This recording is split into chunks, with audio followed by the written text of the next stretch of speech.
Okay, welcome back. So this is chemistry question 63 from IMAT 2011 past paper. So let's solve.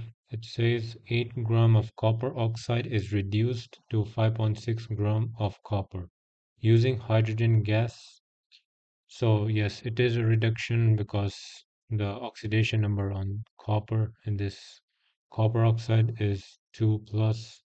If we calculate, we assign the value of O as negative to the oxygen, so then we can calculate. And then this copper has zero because it's just a pure element, so an atom. Okay, so it got reduced as it gains two electron from this hydrogen because it has got reduced. So gains an electron and loses its positive charge, two electrons. Okay, so they're asking what is the yield of copper as percentage of theoretical maximum. Okay, so what they're asking is the first of all theoretical maximum is amount of copper calculated in stoichiometry, where it's basically like assumed that every single atom, like this copper oxide, like every single atom of these completely transforms into product, which is copper, the main product. So it completely transforms into copper. So these products are obtained without leaving any traces behind. Like for example, this is a reaction mixture, like a jar. Okay, so the reaction takes place here, and we have the product copper over here. So while obtaining this copper from this reaction mixture, we assumed that none of the copper are left behind, and also neither the any side reaction occurs, like some of the products that are left behind may react with the moisture or air in atmosphere. Right, so we'd ignore this stuff here, but yes, we'd assume that these things happen. So that's what explains the definition of theoretical maximum. So, and nextly, so the question basically asks the percentage yield of a copper, like how effective the reaction is in producing our main product, copper. Okay, so let's solve this question.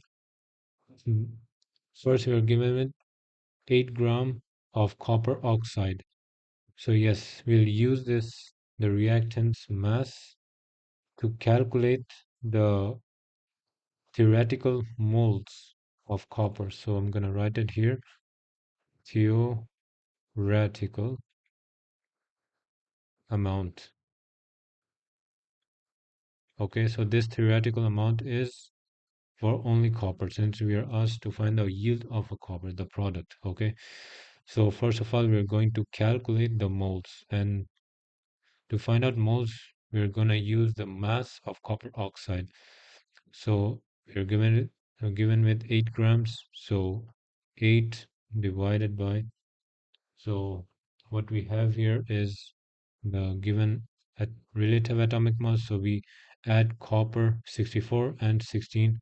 The total sum makes 80 grams per mole. Okay, so we are doing mass divided by mR. Okay, so this gives 0.1 mole. So this is 0.1 mole, 1 mole. So we also know that the reaction, the reactant, which is copper oxide, and the copper, they're both 1 to 1 ratio. 1 to 1 ratio. So what this means is the moles that are of copper oxide will be that will be the moles of copper as well. Okay, so yeah, the moles of copper as well is also 0.1 mole, since they're 1 to 1 ratio. And now to find out the mass, we will multiply, we'll simply multiply 0.1 mole with the atomic mass of copper, which is 64. So this gives us 6.4 grams. So this is the theoretical mass of a copper. So I'll just write it here. Theoretical mass of copper is 6.4 grams. Alright, so we've already known this 5.6 gram of copper is the actual mass, the actual yield. Actual mass of copper is 5.6 gram. So because this is the product that is actually obtained, but this theoretical mass, the 6.4 gram is theoretical mass of copper because we've calculated using stoichiometry. We use the mass of copper oxide to calculate the theoretical mass of copper. So this is just assumption mass. But the actual mass which is given in this question is 5.6 gram of copper. So this is actual mass that was obtained during the practical reaction. But this is just the theory mass that is calculated. Okay, so now we know the percentage yield is basically the actual mass of copper divided by the theoretical mass. I'm just gonna write short form T, theoretical mass of copper, and we multiply the fraction by 100. Okay, so this must give the percentage, the efficiency of this reaction in producing the product copper.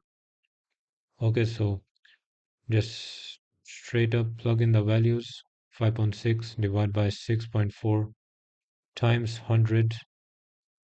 So this must give 87.5%.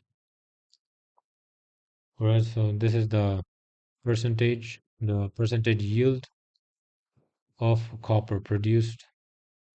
Okay, so now if we look for these five given options, we have 87.5, so option E is correct. Alright, so done. So this is how we solve this question.